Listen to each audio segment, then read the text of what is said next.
Son père est un ancien chapelier d'Aix-en-Provence, devenu banquier. Il a décidé que Paul lui succéderait à la banque Cézanne et Cabassole. Pas question d'avoir comme héritier un saltimbanque qui mène une vie de patachon à la capitale. Pour le convaincre, Paul se dit qu'il va lui montrer ce dont il est capable.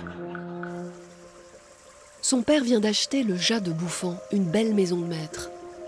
Pendant près de 10 ans, dans les années 1860, Paul va recouvrir les murs de plâtre du grand salon de ses peintures, jusqu'à ce que son père finisse par céder et le laisse suivre sa vocation.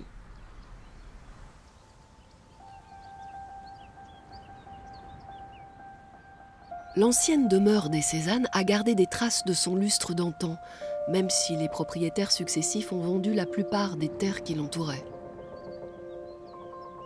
Elle appartient désormais à la ville d'Aix, qui souhaite y faire venir des visiteurs. Les travaux ont commencé dans le grand salon. Aujourd'hui, les murs sont nus, à part quelques posters récents oubliés dans l'alcôve. Les décorations murales de Cézanne ont été retirées et vendues au début du XXe siècle, peu de temps après sa mort. C'est toute l'histoire du cheminement artistique du jeune Cézanne qui a disparu avec elle. Essayons de lui redonner vie.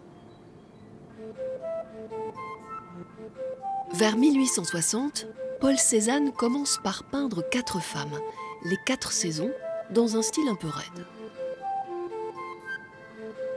Elles sont sans doute inspirées par Botticelli et par les tableaux du début du XIXe siècle qu'il a vus au musée Granet, à Aix. Il les signe malicieusement Ingres, comme s'il voulait se moquer de l'école française et de son chef incontesté.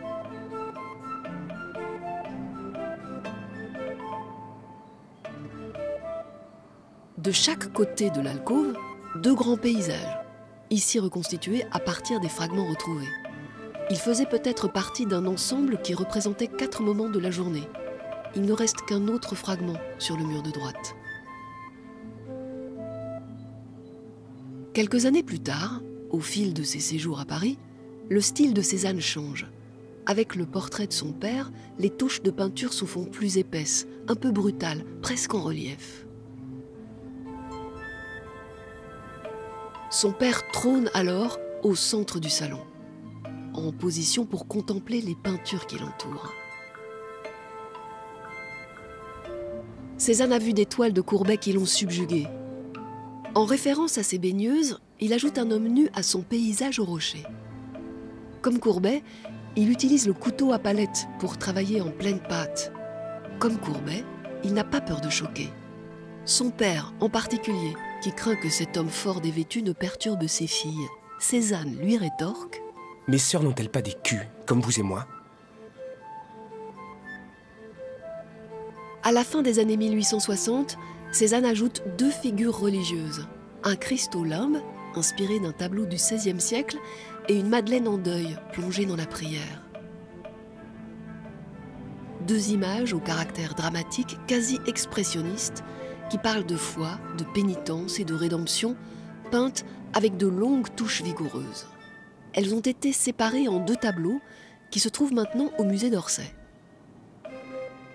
À côté de tous ces grands formats, Cézanne ajoute plus tardivement 2 œuvres de petite taille. Contraste, presque une esquisse, et enfin le portrait d'Achille Empereur, l'un de ses amis.